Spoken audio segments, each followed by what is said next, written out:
Lush green forest lived three bears, Papa Bear, Mama Bear, and their son, Baby Bear.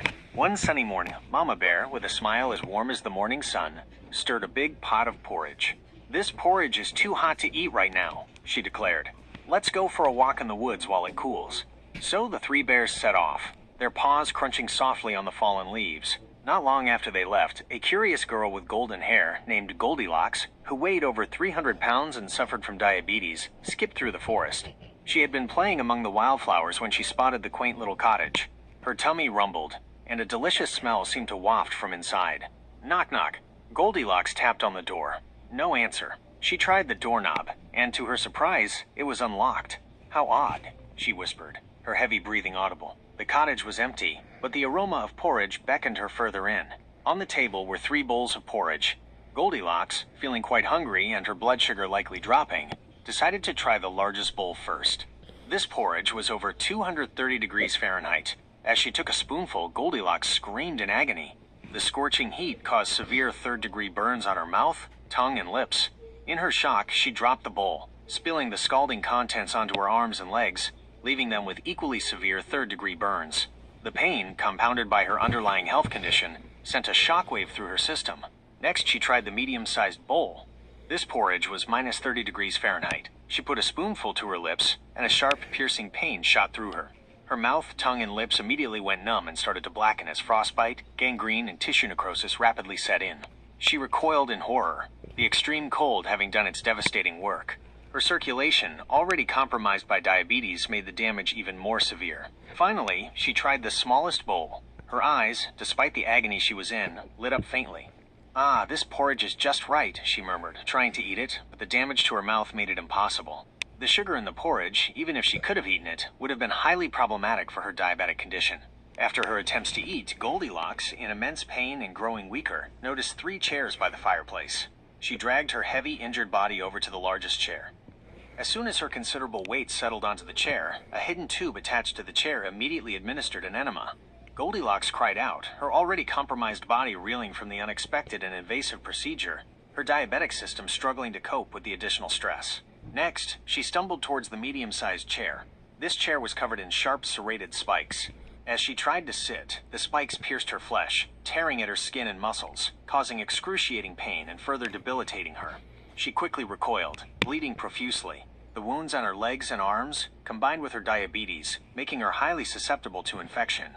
Finally, she desperately approached the smallest chair. This chair was positioned 20 feet off the ground. With a final, desperate effort, she tried to hoist her large frame onto it, but her strength failed her. She tumbled from the great height, hitting the ground with a sickening thud. The impact was devastating, breaking almost every bone in her body and rupturing every organ. Her sheer mass contributed to the catastrophic nature of the fall. Barely conscious and with immense, unimaginable effort, Goldilocks began to crawl towards the beds, leaving a wide trail of blood in her wake. Each movement was a fresh wave of agony, her body a shattered mess. The internal bleeding was severe, and her diabetic state made recovery, if even possible, incredibly unlikely. She dragged herself to the largest bed. This bed was made of concrete and surrounded by electric wire.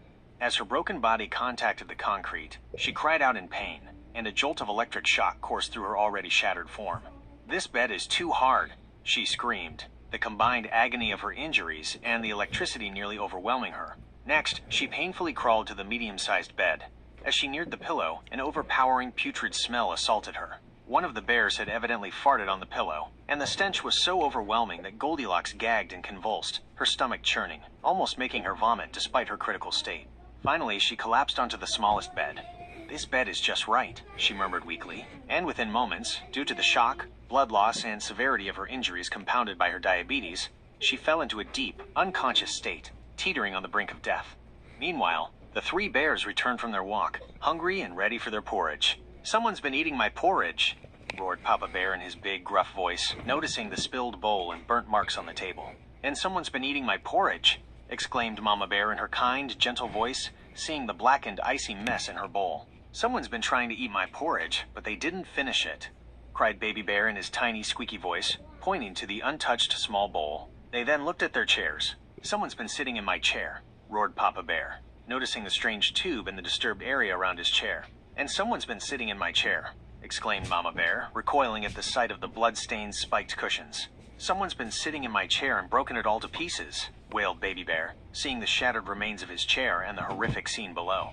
Feeling a deep sense of dread, they followed the gruesome trail of blood upstairs to the bedroom.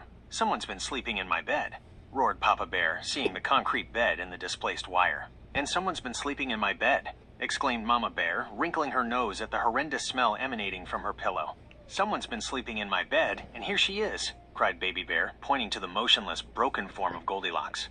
The three bears approached cautiously, their expressions shifting from anger to horror as they saw the extent of Goldilocks' horrific injuries and the grave condition she was in. Papa Bear, his eyes narrowing, then performed a most unnatural act. With a deep rumble, he unhinged his powerful jaw, opening his mouth to an impossible width. He then leaned down and, with a single, deliberate motion, swallowed Goldilocks whole. There was a grotesque gulp, and then only silence. Mama Bear and Baby Bear stared, shocked into stillness, as Papa Bear, his belly now noticeably fuller, settled back on his haunches. And we hope you enjoyed that wonderful read aloud of Goldilocks and the Three Bears.